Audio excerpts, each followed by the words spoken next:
Ladies and gentlemen, I want you to meet Ernst Lubitsch, our director. The man who gave you a Garbo in Ninochka who made you laugh, and who now gives you a Morgan who makes you laugh. I hope.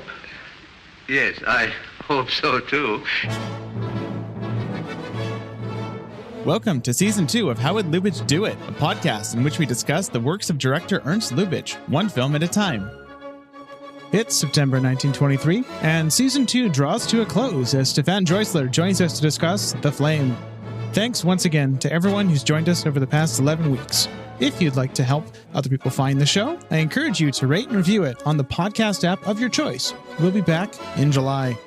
Come visit ernstcast.com if you'd like show notes, resources as to where you might find the films we'll be discussing, or just to say hi.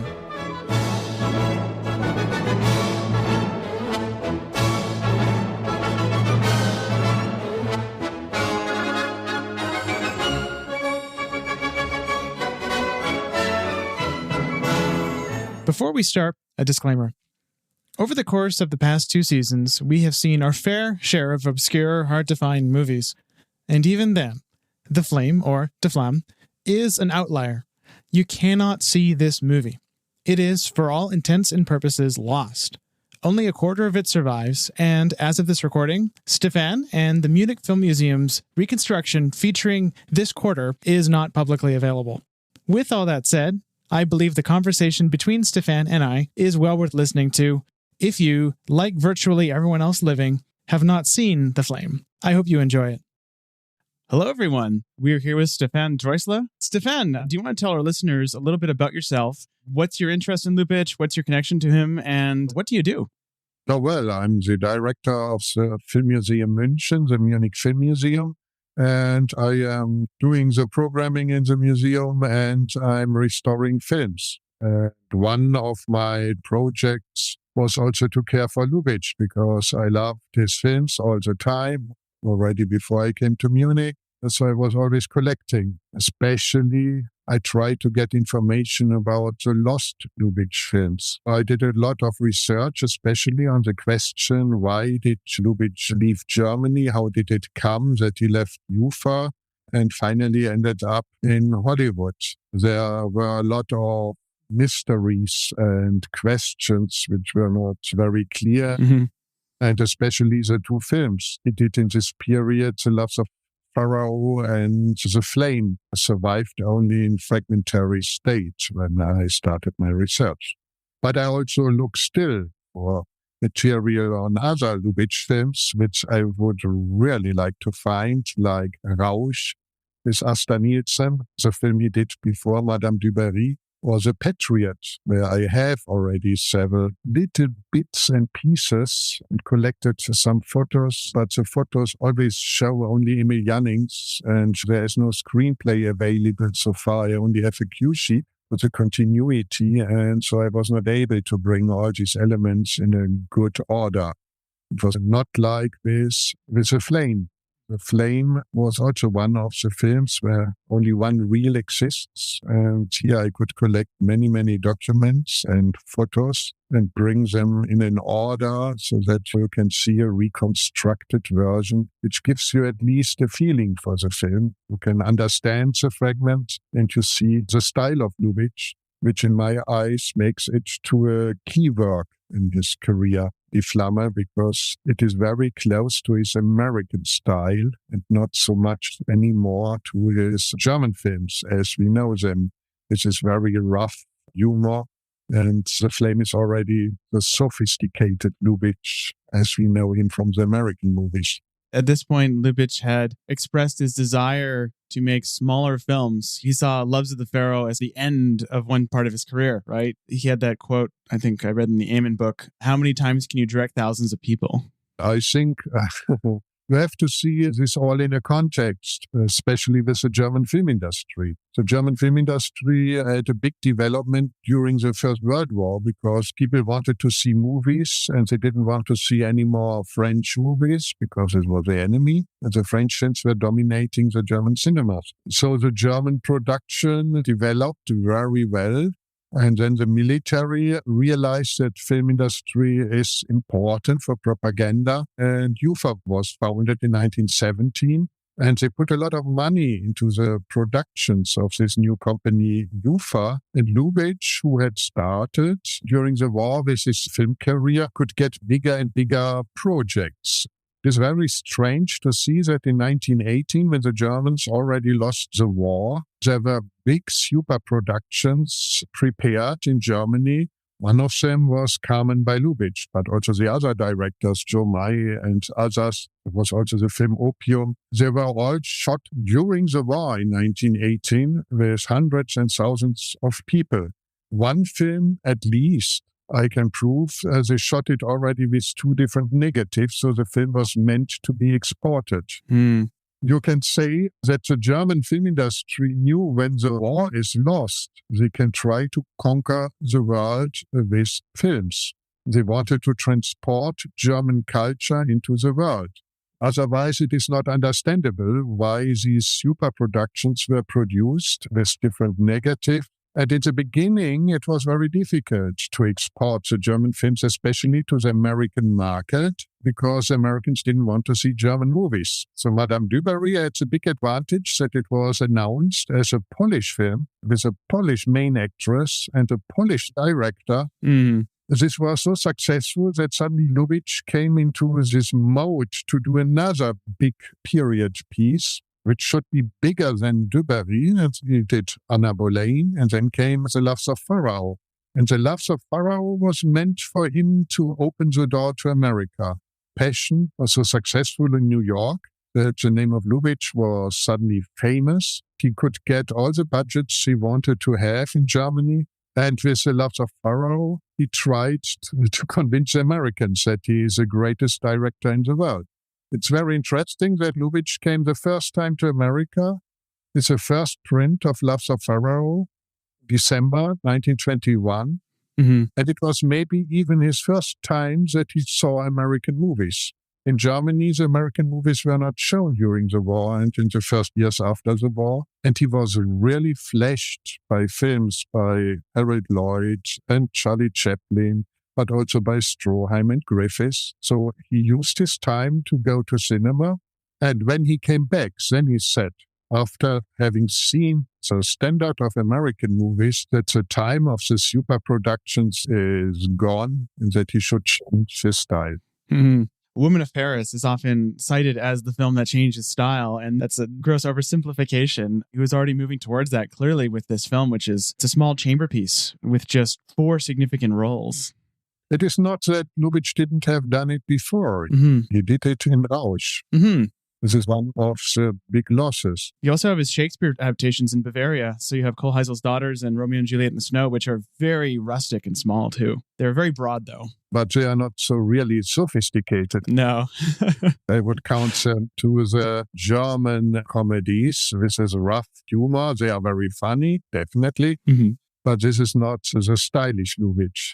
No. But in Rausch, when you read the reviews about it and see the remarks of Asta Nielsen about it, it was a stylish film. And it was the first step. And The Flame was the second step for Lubitsch to concentrate on a Kammerstil with a very simple story. There's not a complicated plot at all. We have very few characters. There's only this young composer who falls in love with a lady who is a prostitute, and he has to find out. He marries her, but the relation has problems in the end. The prostitute kills herself and says, "I belong to the street." She jumps out of a window and is killed on the street. So it is a very simple story, but it is a story of psychological undertones. And Lubitsch could do what he named Filmdichtung. That means poetic film with close-ups, with looks, with all these things that the communication doesn't need intertitles, but that it is expressed completely visually. This is a great thing of Die Flamme.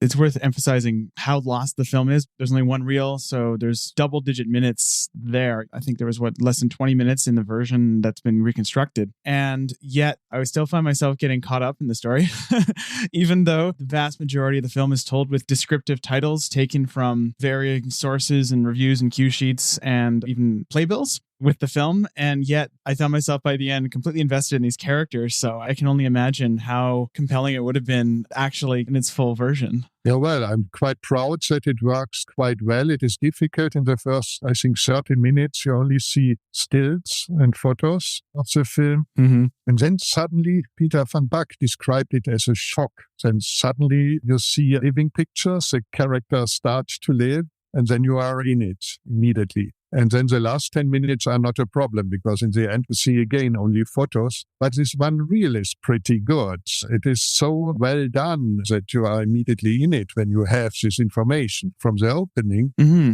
I think it works very well. This is always a big thing when you work with fragments, how to reconstruct them. It is not just puzzling together in an academic way. I always want to catch the emotional point of the film and have to find a way how to express it with as little text as possible, how I can connect it with the photos I have, how I can keep the audience already in the film. And I don't want to have an academic approach where I do it maybe in a more complete way, but that you cannot get the emotional level of the film. And I think it works, and it needs this music. The music is also very important for me when I do such a film.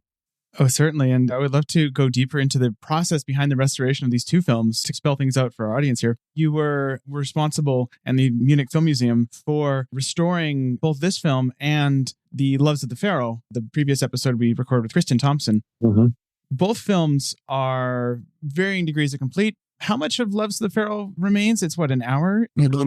The Loves of PHARAOH is nearly complete. Mm-hmm. It is only 10% which may be missing. Mm. I think I have found another still, which is not in the reconstruction. Oh, wow. But it is not worth to redo it because of this one still in bad quality. But, when you work on such films, the work is never finished. Oh, no. It's always possibility that you find something more or you get more ideas. Loves of PHARAOH was an interesting example. It started with Enno Patalas finding material in the Moscow Film Archive, and he had the screenplay. So he put titles to bridge the missing parts, but he didn't work properly, I would say. He didn't study all the reviews, because in the screenplay there was a scene that Harry Liedtke is caught, and he's thrown in a well, and there's an alligator, and he's nearly eaten by an alligator. So Enno took the scene from the screenplay and described it. But then when I was looking for this film and looking for photos, I never found a photo with an alligator.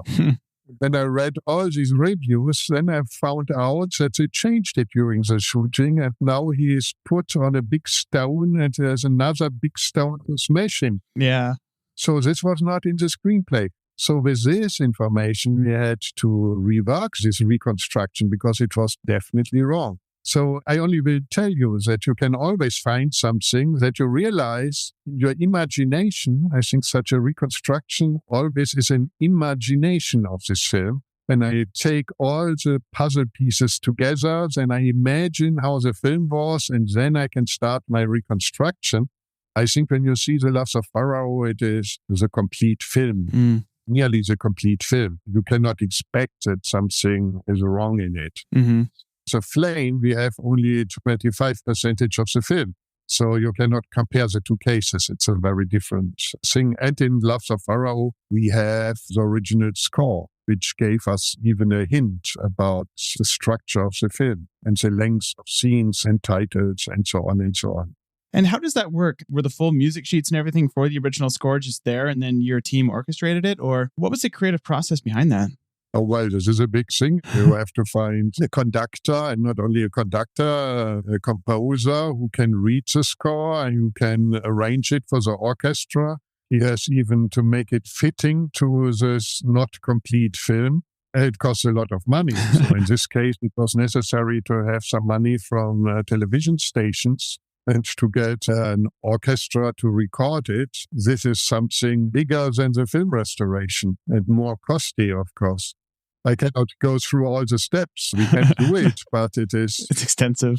For me, it is interesting that Loves of PHARAOH is one of the few films for which they wrote an original score. Mm-hmm. You have to see that today the people don't know that in German cinemas, in most cases, there was not original score written. It was just a compilation of music which was put together by the conductor of the theater. And I think there are only a few dozens of films which got an original score. These were the super productions, very big films. In Germany, there was also Thief of Baghdad, the original score was performed. But in 99% of the movies, there was just the conductor of the theater. And you have to imagine that it was an extremely stressful job. He was conducting the orchestra during the week with 3 to 4 performances every day. And parallel, he was preparing for the next week. The next film had to watch it somehow. He didn't have a video. He was just watching it, if he was lucky to watch it from the screen, and to make some notes and to select music pieces. He had to copy the notes of the pieces for the orchestra. He had practically no time for a dress rehearsal because the musicians were always performing. And so the next week he had to do it somehow.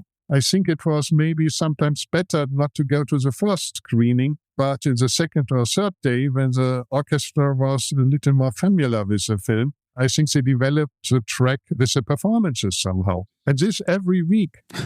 It is unbelievable how it was done in the old times. And here, such a film which had a real composer, he was also under stress. He had very little time to do the score. But in this case, there was clear that they had at least a dress rehearsal before the official premiere in the evening. So it was a little better. But there were only a few German films who had such scores. It was In Nibelungen by Fritz Lang.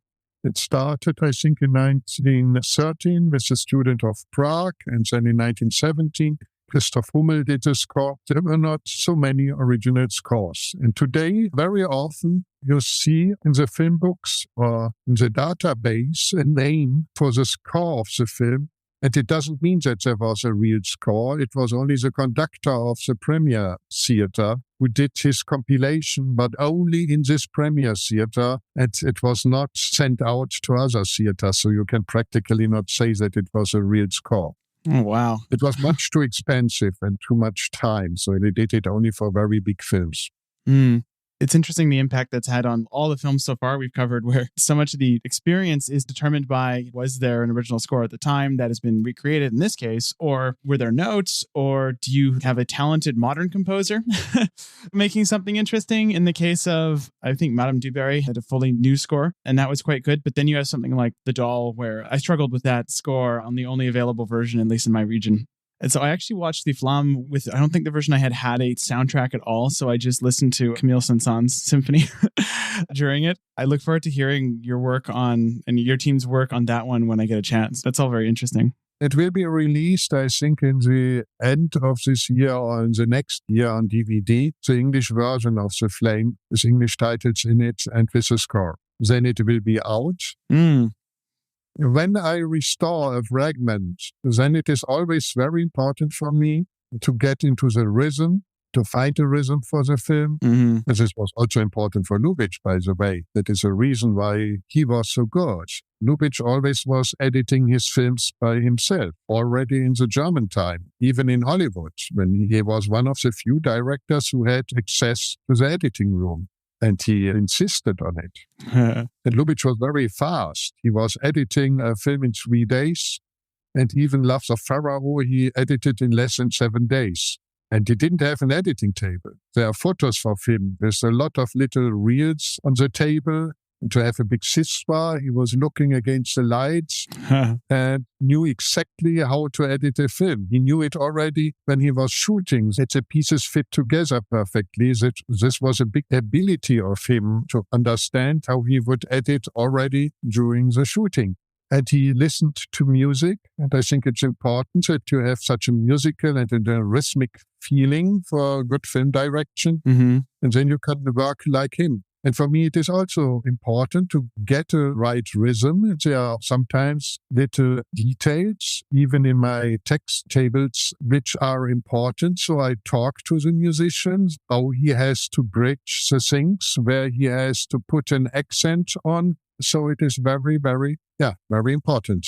Also like tinting the movies. When I know that the film was tinted, then I also use tints which give you an idea to be led through the film. There are films for which the tinting is extremely important, and there are films that are only colorful, and the tints are not that important. They work as well in black and white as in color. Mm-hmm. Certain kinds, it is important to tint them. As far as something like Loves of the Pharaoh, occasionally even the tinting will have a little disclaimer at the start of the restoration that I watched. Like Carmen had one where basically they said, we know it was tinted and we are interpreting because we don't know which scenes were tinted what color. So this is all imagination. For Loves of the Pharaoh, did you have specific notes on colors to use and such, or how much was interpretive? Well, we had colored nitrate. Yeah. So I only heard now from Peter Bagroff that in the Eastman House they found one of my favorite early Lubitsch films, I Don't Want to Be a Man. And they found a colored nitrate. And so you can tint this film now according to this nitrate. Oh. It's very obvious that the night scenes were blue and the interiors a different color and so on. I always was thinking that I should tint it.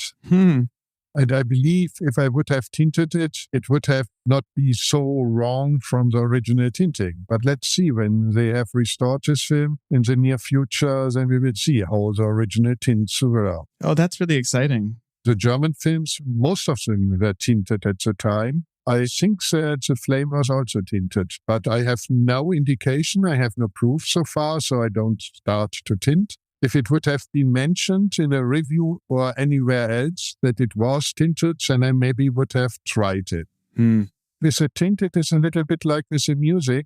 When I restored the film Helena, The Fall of Troy, we had 5 different prints from 5 different countries, and 2 of them were tinted. And only in one of them was the last scene, the fall of Troy, which takes place in the night, and then the town goes into flames. And I wanted to tint it red for fire, which is also dramaturgically very important in the end. To have something red is very often in these movies. Mm-hmm. But in this print, it was tinted blue, even in the fire, because it took place in the night. And I found it, even from the dramaturgy, not so convincing. But I thought I have to be faithful. I found only this nitrate, and it was blue. So I put the red out, and it was shown in German television. It was blue. One day later, I found a nitrate. In fact, I knew about it before, but the archive couldn't find it, and they found it. So I went into the archive, and there was this last scene also in this nitrate. And in this nitrate, it was tinted red. Exactly the moment when the fire broke out, so as I wanted to do it. So this gave me the idea that the tinting is not everywhere the same. Mm-hmm. And I found certain German silent films from different countries which had very different tintings. So you can see, as an example, another film from the same period of Lubitsch. It is by Joe Mai, The Indian Tom, which is now out on Blu-ray. We have a print which has complete different tintings, because the Blu-ray is referring to tinted nitrate, which was found in Czechoslovakia. And we had to restore the film from a nitrate which was found in Paris. So in France and Czechoslovakia, they had very different tinting. In some cases, you find in all the prints the same tints, like in Downhill by Hitchcock's existing tinted print from the Netherlands has exactly the same tints as they are described in reviews from Great Britain. But in other cases, we have different tints, and the tints are as different as the music was in the theaters. And so I make use of the tints when it is necessary to make the film a little easier to understand. when I work with fragments. I have to use a lot of tricks to make this film understandable to the audience. It's interesting you mentioned that certain films, the meaning is often lost without the tinting, especially when it comes to things like night scenes. The film Myra from Berlin really suffers from this. One has to consciously remind oneself what time of day it is, for example, and the mood is lost when you have these clearly daytime shot scenes meant to be in moonlight. It's a major artistic element that is often completely missing. For us, it was always the example, Nosferatu, why the vampire is always walking in the sunlight. They filmed it in the sun to tint it blue. So it was a blue night, beautiful in the tinted print, but in the black and white, it doesn't make much sense. You see, in such cases, the filmmakers knew that the film will be tinted, and they didn't care. They couldn't shoot at night in the teens and early 20s sometimes because film material was not good enough. So they needed light for the shooting, and they did it because they knew it will be tinted blue and everybody will know. Now it is night. It is interesting how the whole blue means night thing is omnipresent in cinema history. We still have it. At this point, I'd love to get into the history of IFA and Lubitsch's 2 trips to the US at this time and all the upheaval, because just to quote the beginning of your article in Film History, the journal, one episode in Ernst Lubitsch's career is covered only vaguely in books and articles devoted to his life in films, the years 1920 and 21, just before he left Germany to work in America.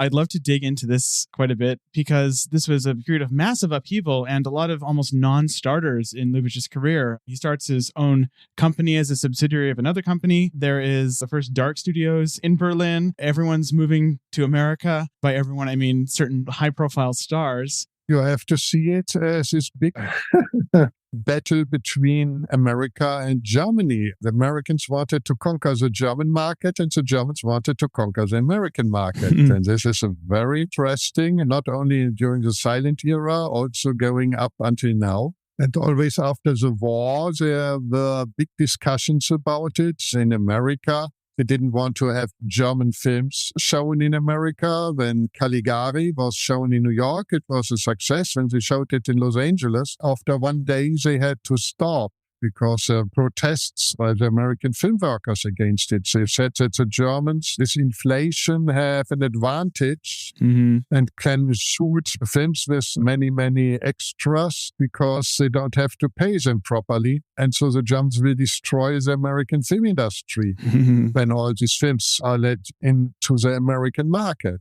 This was a situation. And on the other hand, the Germans didn't let the American films into the German market. The German film industry loomed up during the First World War, and there was no need to let American films into the German cinemas. The first Chaplin film in German cinema after the war was shown in autumn 1921. Can you imagine? Chaplin was a big star that people could read articles about him, but they couldn't see any of his films because there was a barrier and the Americans were so upset why the American movies could not go into the German market, but some German films suddenly went to the American market. And the enormous success of Madame Dubarry, which was the most successful film ever when it was shown in December in 1920. And it was so successful that even Griffiths hired the other big theater in New York and did a re-release of Birth of a Nation to prove that he is more successful. But the Lubitsch film got the better figures because he could do more screenings in a day. Birth of a Nation was too long. It was also always sold out. But the Lubitsch film hit all the records. And then suddenly everybody wanted to buy German movies.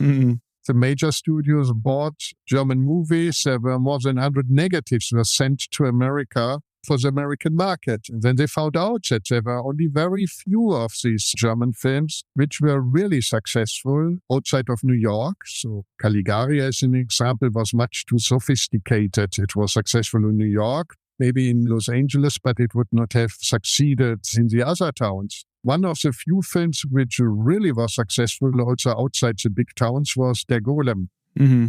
But most of the films were disappointing. And famous Lasky players, first they thought it is Lubitsch. But of course, the people didn't go because of the director into the movies. They went because of the star of Pola Negri. And Lubitsch, when he went to America with The Loves of PHARAOH, he really believed that he would get offers for good contracts to major studio. But at the time already, it was clear that Paramount was more interested to get Pola Negri, the only star which is missing in Loves of PHARAOH.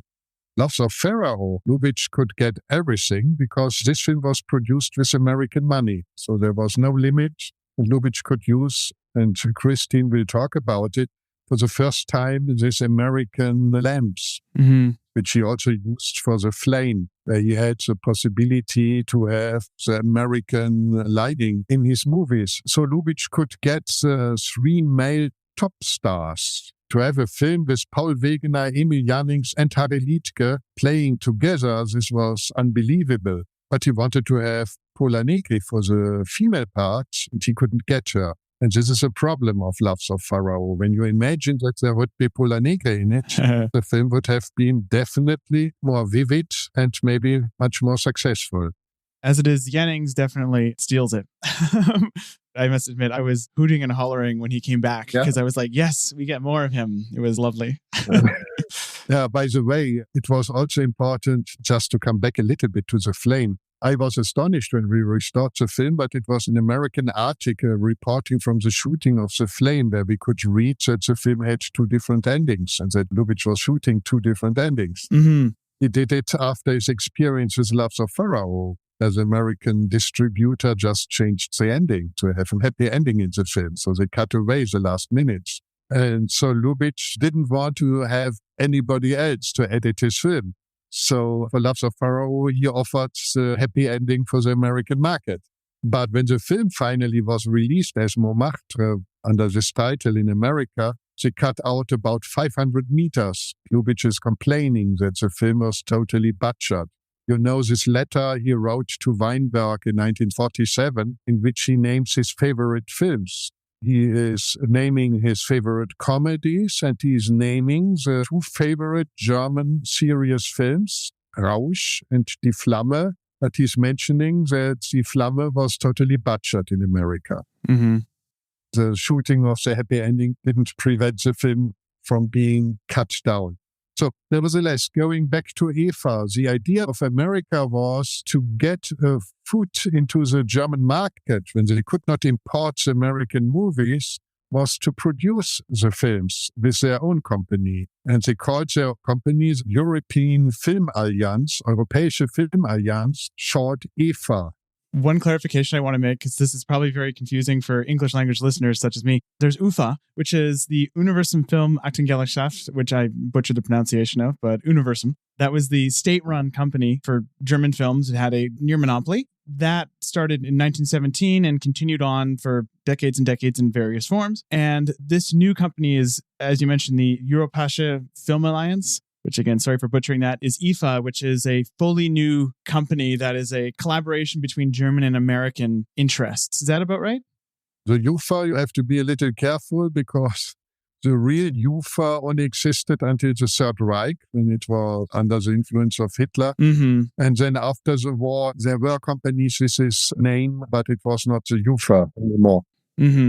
And the UFA was a military project to put several companies together in a kind of union to have a strong company. And so it was the biggest production company in Germany in the 20s. And the IFA was money from America. And there were Samuel Rachman and Ben Blumenthal, the 2 businessmen who were leading the IFA at a certain moment with his American money to get all the big names under contract.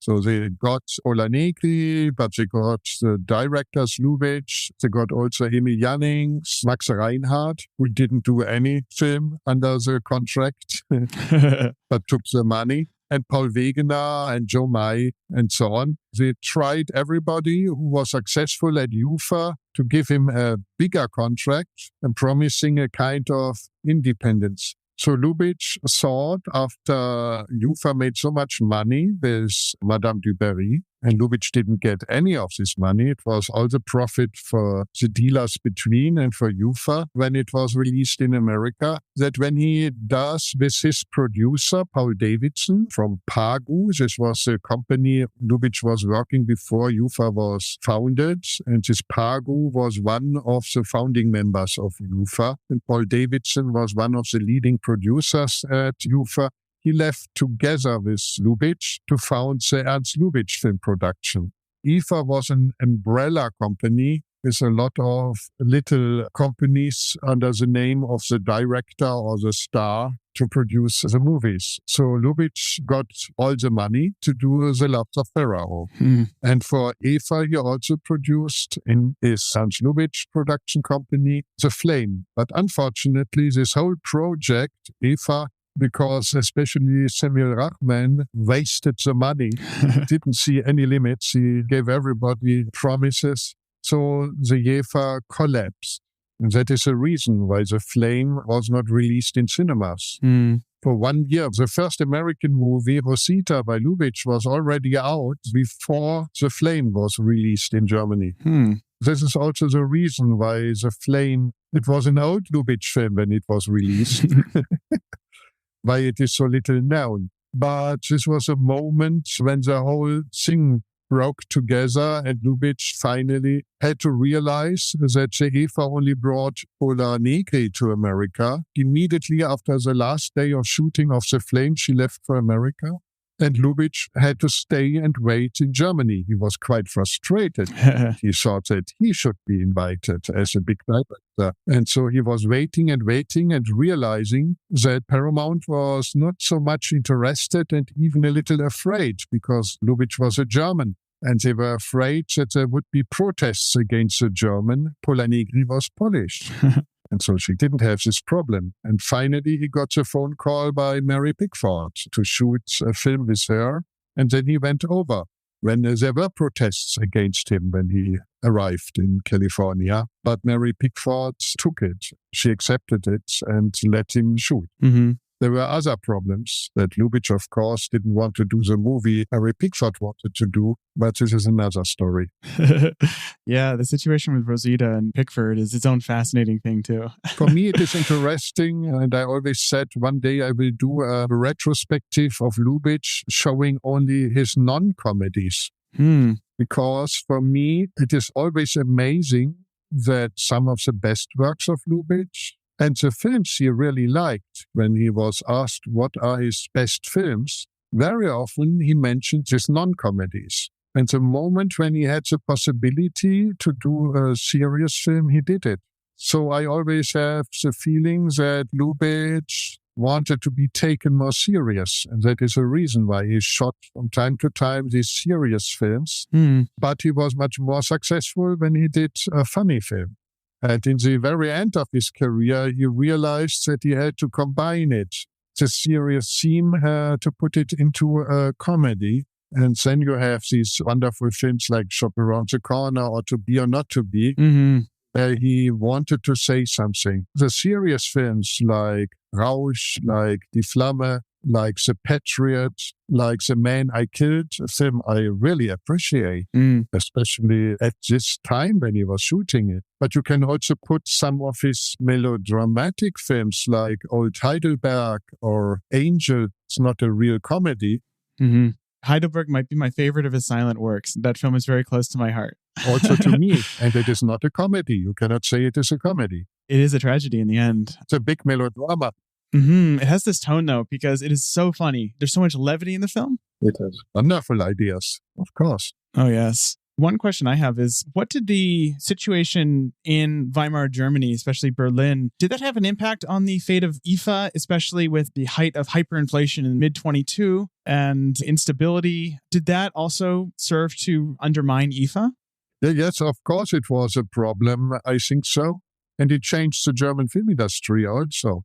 Because at the time, it was easy to do these super productions. And when you read the shooting of Loves of PHARAOH, there were strikes of the extras from day to day. You wanted to have more because the money had no value the next day. So it was very difficult to handle all these things. And Siegfried Kracauer wrote, when you could sell one of these films against hard currency to a small country like Switzerland, you can already make a big profit as a producer. Mm-hmm. So at this time, suddenly everybody in Germany wanted to do super productions. Even directors like Richard Oswald, who failed with these big period pieces. And some of these films were hardly shown in German cinemas. They were mainly done for the export. Mm-hmm. And so many companies collapsed, and especially the whole breakdown of EFA was connected with that some of these companies which were put together in EFA, they could not produce anymore the next film. So it was a quite tragic thing when you see like Paul Wegener, who did Living Buddhas, now a lost film. Mm-hmm. Only fragments exist. Many people lost a lot of money and didn't produce anymore after 1923. You have to see the whole EFA thing also in the context of this. Paramount was only interested to get the big names and to keep the Germans down, not to conquer the American market. Mm. And when they realized that there is no danger anymore from the German films, then immediately stopped putting money into the German markets. And they tried, and the barrier fell down. In 1922, you could see more and more American movies in German films. There were several moments in the history. The next one was Metropolis, when the UFA got in financial trouble with Metropolis. Mm-hmm. Then American money came in under the conditions that the UFA had to distribute American movies from the American major studios.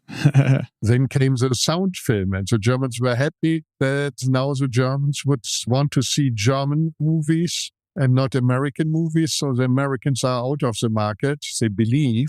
The Americans did language versions in German, even Laurent Hardy, Greta Garbo, they had to speak German to have German films for the German market. Then the Nazis didn't allow the Americans to be in the German market. And this post-war story is also always a battle of the Germans not to let the Americans in. With the top 10 until the 1970s, the German films were always the majority. Only in the mid-70s, suddenly the American film had 50% of the German market, and now we are with 80% or something like this. And it started thanks to Steven Spielberg and the blockbusters of the 70s. That the German films didn't have the majority anymore in the German cinemas. So it's quite interesting to see the film history from this point of view as an economic battle. Yeah, it helps inform a lot of what we're seeing here, where the strategy of the Americans switches from competition to co-opting, right? They're abetting a brain drain, right, of the big celebrities and talents. And this would continue, right? There's the famous list of German directors who emigrated, yes, who heavily changed Hollywood. But this was a fault by the Germans, that they kicked them out, that they had to flee Germany. Of course, this was an immense loss of creativity in the 30s, maybe a little bit like Russia now, when so many people had to flee, of course. And it was refreshing the American industry, of course. I did a little snooping around the careers of Lubitsch's key collaborators at this time, especially how they fared in the 30s. And it's interesting how it all worked out. Ossie Oswalda, like everyone else, started her own production company in the mid-20s, had an affair with the German crown prince, and then escaped Germany in the 30s for obvious reasons, went to Prague and died destitute, apparently, in 1947. But her career already went down after she didn't shoot with Lubitsch anymore. So her films were not that successful anymore. She was a big star in the teens, but not in the end of the 20s anymore. But okay, this was Ossie Oswalda. What were the other names? This is a great opportunity to be corrected on all these, then I welcome it. Harry Liedtke stayed in Germany and was killed by Red Army soldiers in 1945, tragically defending his wife. Emil Janning's probably the most famous story of these. He went to America, won an Oscar, went back to Germany in the sound era, became a high-profile Nazi, and that's a career now marked by that infamy. Theodore Sparkle, Lubitsch's cinematographer, moved to the UK, and then moved to France, famously worked with Renoir, and then to the USA, had a massively distinguished career, which I'd find incredibly cool. Kurt Richter, the production designer of a lot of these films, including Loves of the Pharaoh, apparently retired from film in the late 20s at the advent of sound and appears to have stayed in Germany, but I know little about him and have been unable to find much. Hans Crawley followed Lubitsch to America, where they continued working together until Hans ran away with Lubitsch's wife, Lenny. We also have to say that the day after the shooting of The Flame, Lubitsch married his wife. Yes. They had a wedding ceremony in the set of Paris of The Flame. It barely felt like more than a lunch break, their wedding, which I think is very indicative of Lubitsch's general attitude towards his relationships. Oh, well, of course, for him, the work was first. Mm-hmm. This marriage or his private things were only in the second row. This was, I think, all his life. Mm-hmm. And that pattern of his significant others running away with people he knows, he was preoccupied constantly with cinema. Are there any other major collaborators who I'm missing here? Now, well, I think very important is, as you can read in my article at Film History, Paul Davidson, his producer, who was pushing him into this position. He was a producer and brought Lubitsch in this position to be the biggest director in Germany. And he was with Lubitsch together to found the Lubitsch company. And Lubitsch wanted just to go to America, and he didn't care for Paul Davidson. Paul Davidson then tried to work with Emil Jannings to do the Emil Jannings production. But also Jannings was more interested in his personal career. So Davidson formed finally his own production company, which was not very successful. He visited Lubitsch once in America and came back and lost all his illusions that he could also end up in America. Mm-hmm. Then he founded his own company, which was not successful. And he was already in bad health when Lubitsch came to Germany. He didn't visit Davidson. He wrote him a letter on his ship on the way back to America. And a few days later, Paul Davidson killed himself. Oh, wow. So this is the most tragic story in my eyes. This is really a victim, in a way, who was expecting or hoping that Lubitsch would take him with him to America. I wonder what that relationship was like. I don't know much about how Lubitsch's attitude towards his collaborators, or his, in this case, business associates, I guess there's no way of knowing, but had the relationship soured? Clearly is the most interesting personal story because he was very close to Lubitsch and they wrote for many, many years the screenplays together. And after this little catastrophe, Lubitsch never worked with him again anymore and clearly could not survive. He was not successful alone without Lubitsch in Hollywood. Mm-hmm. So obviously Lubitsch was quite strict when he felt betrayed by somebody. You can also say that his relation to Pola Negri was not that good.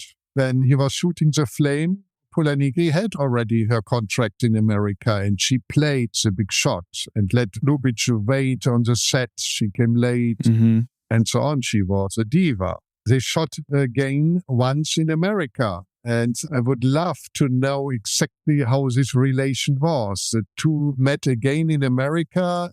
I think Pola Negri was convinced that she is a much bigger star than Lubitsch and that she played it on the set. They didn't shoot again. They did only one film together. And I don't know how it worked. As far as I know, they reconciled during a chance meeting on the set of The Marriage Circle and then made Forbidden Paradise, which is the pseudo Catherine the Great film. And that apparently was also a very trying experience where Negri was also, by the reports, not the easiest to work with necessarily. She became too famous. I think at the beginning it was easier to work with her. I don't know. Lubitsch worked with many actors several times. Felix Bressart, who is one of these wonderful actors in the small parts in some of his sound films. Obviously, Lubitsch liked him. He's one of these Russian commissaires in Ninochka. He's the stooge in To Be or Not To Be. Yeah, he's Greenberg, yeah. He was a great comedian. He just restored one of his biggest success, The Private Secretary from 1931, one of the early sound films. Oh, wow. I would love to see that sometime. It was shown last week at MoMA. Oh my gosh. Yeah, I'll admit, Felix Bressart is maybe my favorite character actor from that whole time. His 3 roles in 3 of my favorite films ever. I sometimes throw on Shop Around the Corner just for him. He is the loveliest presence on those films. Yeah. So I would look forward to seeing that when I can. That's amazing. He was a big star in the early 30s in Germany, but he has to leave as a Jew. Mm-hmm. And so he had always main parts. He was not one for secondary parts. Mm-hmm. But in Private Secretary, he has a second part. So I don't know. There are several collaborators who work with Lubitsch, even Bressard. He didn't shoot with Lubitsch in Germany. No, he was not an actor. Maybe they were together in Berlin at the theater and knew each other from the time. Mm-hmm. I don't know now in this moment. Once Lubitsch has left Germany, he only visits twice again, I believe. Yes. And never after the war, probably largely because of his health. After World War II, he was never in great health. Do we know much about his attitude towards Germany after he left? There's obviously to be or not to be, and his staunch opposition to the Nazis. Lubitsch always felt to be a German, and he always spoke this wonderful German accent, like me, a little bit. But Lubitsch was known for it. He always ate his schnitzel at lunch, and he was caring for other Germans, even the immigrants. So he was always together with the Germans. He filmed with Marlene Dietrich and others. So he was always in relation with Germany. He didn't want to go back. He couldn't go back. He was one of the main targets of the Nazi propaganda. He was one of these delicate and for them not German, his jokes and his sophistication they didn't like at all. Mm-hmm. So he was on the list of the typical Jew for Jewish entertainment. So he had no chance to come back to Germany and to do something in Germany. There were others. Fritz Lang, he could have done a film in Nazi Germany, but he didn't want to work under Goebbels and so on. But Lubitsch came back. But Lubitsch always had a desire to go to America because everything was great in America. Mm-hmm. And even in Germany, on the set, he was not allowed to smoke. He wanted to have chewing gum. During the shooting of Flame, the secretary always had to organize somehow chewing gum, which was not that popular at the time in Germany.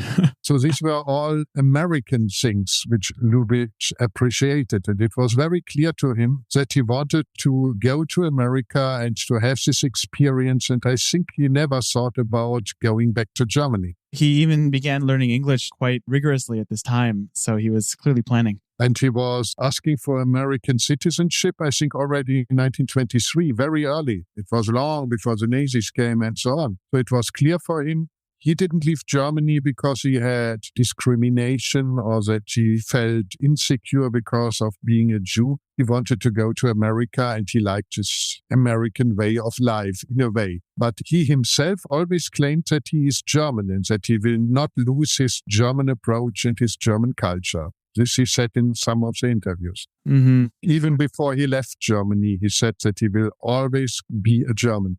That's fascinating. Out of many of the German directors who emigrated to Hollywood, he's often seen as one of the ones who most threw himself into American culture, right? He was known for not looking down on Americans and American culture as some of his other colleagues did. There's stories of other directors who never felt quite at home there. And Lubitsch seems to have, despite keeping his identity as a German, really felt at home in Hollywood. Do you know the trailer for Shop Around the Corner? I think it is now on the Blu-ray. Yes, I love that trailer. That's fantastic. Before watching it, I had no idea anyone did this before Hitchcock, but in the trailer for Shop Around the Corner, Lubitsch appears introduced by Frank Morgan.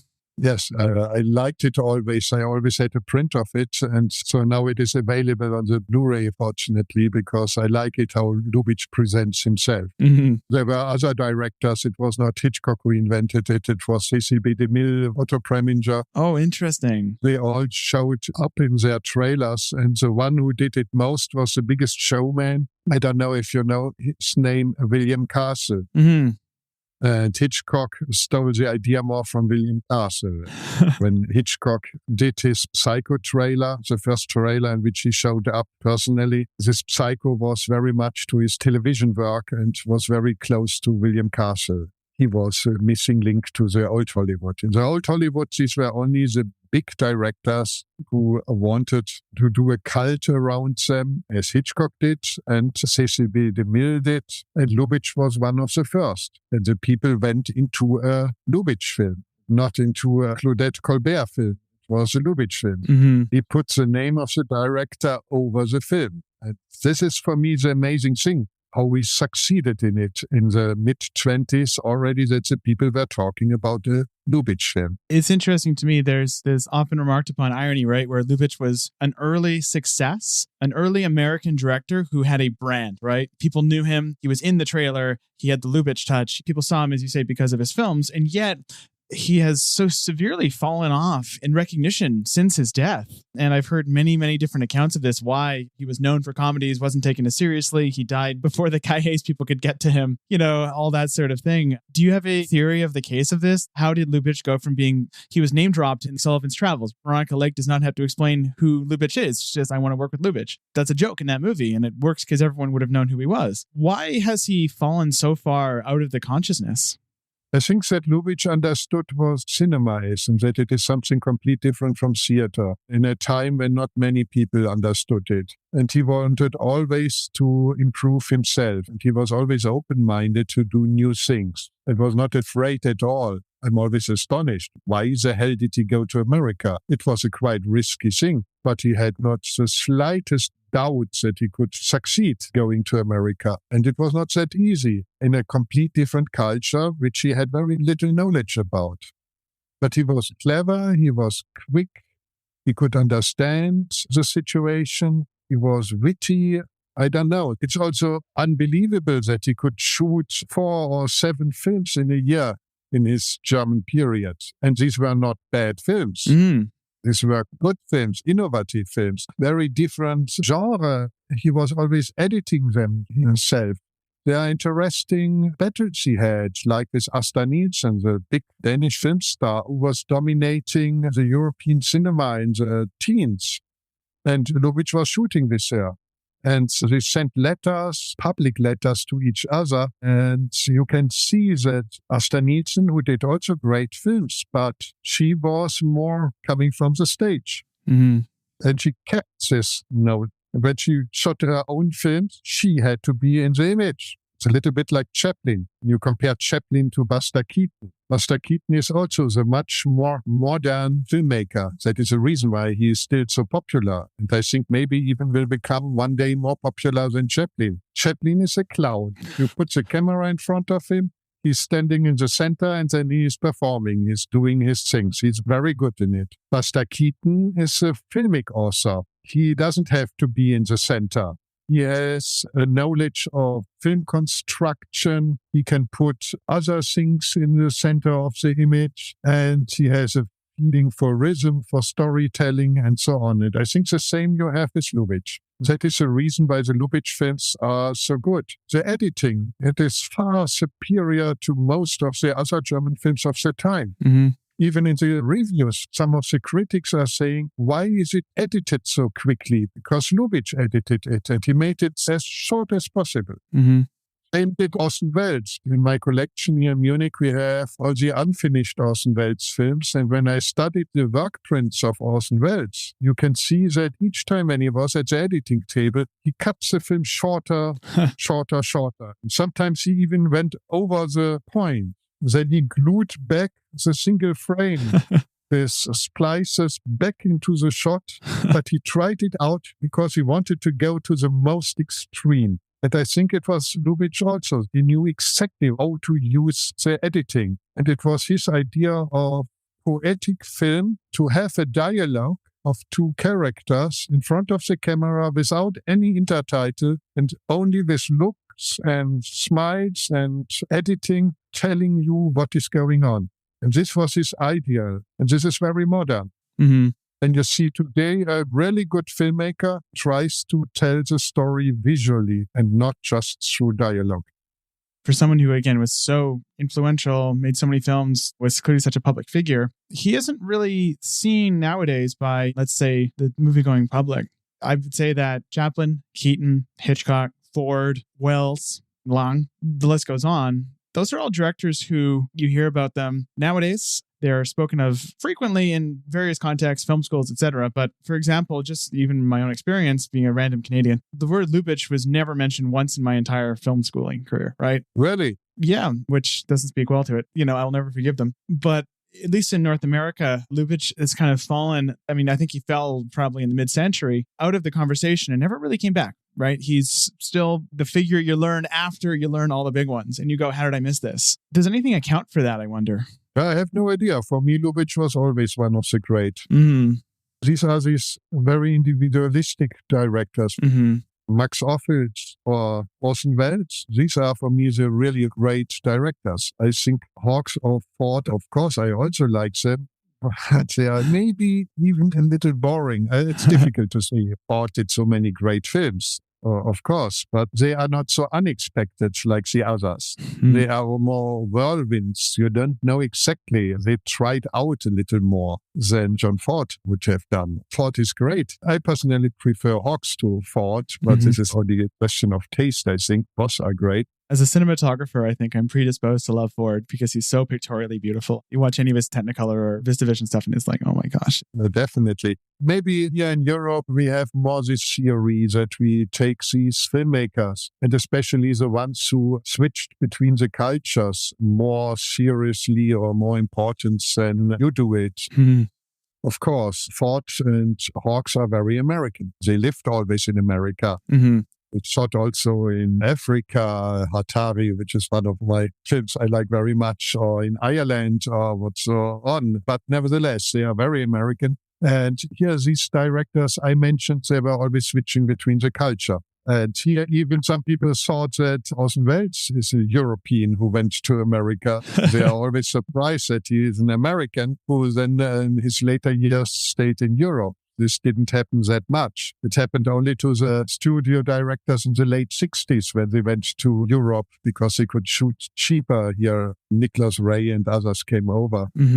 Well, it's interesting to see it also from this perspective, that this is a European and an American perspective on these things. For us, Lubitsch was always great. They are the great German silent film directors, and they are always rediscovered every 20 years. It starts always with Fritz Lang, then it goes to Murnau, Pabst, and Lubitsch. Then it starts again. Yeah, it's that cycle. There's always rediscovery. And the most problematic is always Pabst, who was in emigration and came back into Nazi Germany. And then he didn't do that good films anymore. So he is always the most mysterious of the three.